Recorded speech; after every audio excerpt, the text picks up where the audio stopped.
Okay. When I was in second grade, I could cuss like the best of them. Listen, I think I made up cuss words. Yeah, that sounds like a cuss word. I'm going to say that a whole bunch.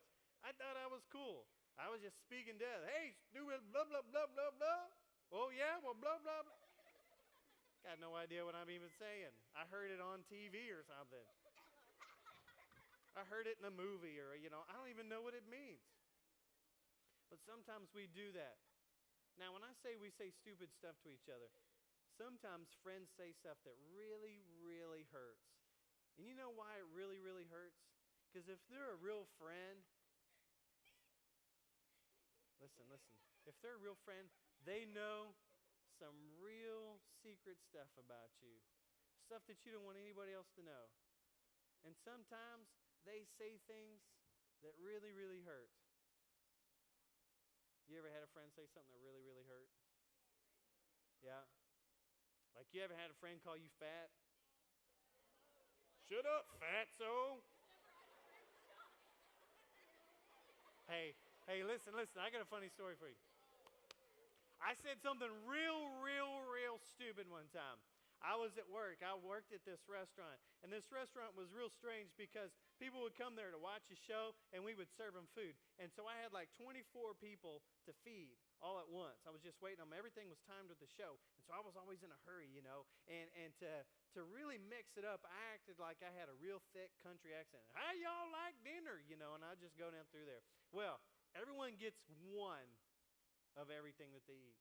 They only get one because that's all we have time for.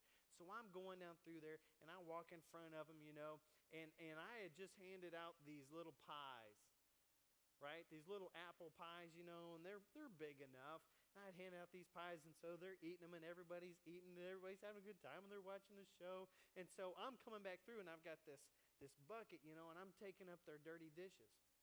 And so here I go, and I'm taking them up. I'm like, how y'all like mama's pies, and I'm having fun. And this lady, bless her heart, she was not a small lady, okay? Okay, nod if you understand what I'm saying when she was not. Okay, so she really liked pie. Okay, so I'm going through, and I'm taking the dishes, right? I'm like, how y'all like them? She goes, I want another one. And you ever said something and didn't think about it before you said it? Like my dad taught me when I was a kid, he goes, before you say something and it comes out of your mouth, make it go through your head and move around a little bit and think about it, and then you can say it. Some of you have ever just blurted something out, just blah, blah. And as soon as it comes out of your mouth, they go, oh no, come back. So this lady says to me, that was good, I want another one. And I say, lady, you don't need another one. And it was one of those, lady, you don't need it. Oh, come back. Get back in my mouth, please. Don't say that. In my head, I'm going, stupid. What are you doing? You can't say that out loud. It's like one of those things, did I really just say what I thought in my head? And people are like, yes, you really just said that. You're stupid. So here's this lady. I say this, and she goes, and her husband is sitting next to her going, uh-huh, what are you going to do now? And so I'm there, and it seemed like a whole year's time had passed. We're just in slow motion. But it was just like that, and I caught myself, and I go, too much sugar will make you sick to your stomach. And I just kept on going, and she was okay with that. Her husband tipped me a whole lot of money at the end of the night. But here's the deal. Sometimes we say stuff that we really don't want to say or shouldn't say. But we all have said things to people that we should not have said. Now, listen, just like you choose your friends, I want you to listen. I'm serious about this. Just like you choose your friends, you choose your words. Do you understand what I mean? You choose what you are going to say, what you are going to speak.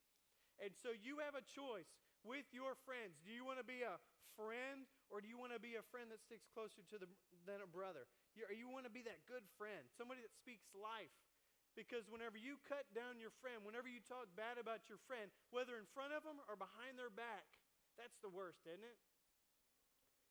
But I want you to think, whenever you talk to your friends, think of what you're doing. You are either A, speaking death, and you are speaking something negative over them, or B, you are speaking life. Do you know which one we want to speak? You ever had that friend that they always said something nice? Don't you love those people? You could just walk up and they go, "You look so pretty today. Is that new makeup you're wearing? It accentuates your eyes so beautifully." And you just go, "Why, no, but thank you." And you feel good, and you just walk a little taller, and you're walking down the hall. "My eyes look great today." Guys, maybe you don't do that. That's cool. Don't ever do that, please. If you do, we need a counseling session. Or maybe the guy's like, "Dude, cool shirt, man. I love that shirt." And I'm like, "Yeah, that's a cool shirt. My mom picked it out." But they're speaking life into you. Or they go, "Man, would you teach me? Would you help me out with the schoolwork? Because you're always so smart at this stuff." Or, "Hey, I liked how you did that the other day." Or, "Hey, thank you for being a good friend." Speak life into people. Now, on the opposite part of it, do your friends think of your friends? Remember we thought about our friends that we chose? I want you to think about your friends for just a second.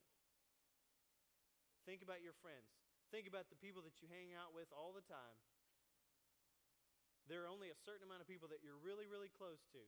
These are the people that you choose to spend time with. I want you to think, do they speak death into your life? Do they cut you down all the time? Do they talk bad about you? Do they make fun of you so that everyone can laugh? Or do they take up for you and do they speak life into you? You are so smart. You're good at this. Wow, you run fast. You're going to be good in sports. Are they somebody that speaks life into you? Think of this.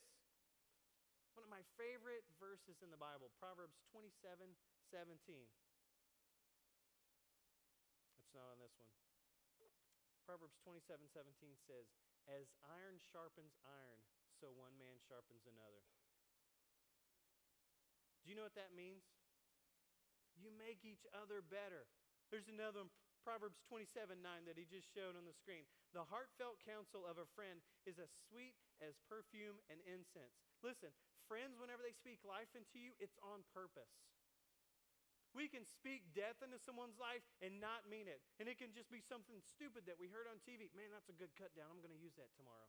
And we say something stupid and it really hurts their feelings. You're like, "Oh, dude, I didn't mean it. I'm sorry." But when you speak life into somebody, you have to do it on purpose. It's intentional. Like you went and you go, "How can I uplift my friend today? How can I be nice to my friend today? How can I speak life into them today?" If you're not doing that, I hope you have friends that are doing that. And I hope that it rubs off on you. And I hope that you go this next week, even tomorrow, you go to school and you say, "You know what? Today I'm going to say something nice about somebody. Today I'm going to speak life into somebody else." And you know what? If you're a Christian, listen, this is real important right here. If you're a Christian, you should be speaking life into people all the time by telling them about Jesus. If you really have Jesus in your heart, then it's life to you. Jesus has brought you life. And if you really want to speak into people's lives, then you'll tell them about Jesus and what he did in your life. That is speaking real life into people. And that's what people really, really need. Wouldn't it be terrible if you went through your whole life and you were friends with them your whole life and you never, ever told them about Jesus? And the whole time they wanted to know? The whole time they may be praying at home, "God, if you're really real, then somebody will tell me about you. If you're really real, then somebody will show me who you are." Maybe they're praying that right now at home. They're not here. They haven't come to church. Nobody's invited them to church. Nobody's even told them about God. But you're friends with them. You hang out with them all the time. Wouldn't it be a shame? Wouldn't it be a shame if years go by and you lose touch with them and you get on Facebook and you find out that they're not alive anymore, that they died? I've got friends. Listen, I've got friends. I told you about my 6th grade class picture. I found out there was about 65 of us in that class, and about 5 of them are dead. No longer living. And instantly I go, "Oh, I wonder if they knew Jesus." That's what really, really, really counts. I mean, having fun and joking around and cutting each other down, even if you're just joking, don't mean anything by it, that's all fun.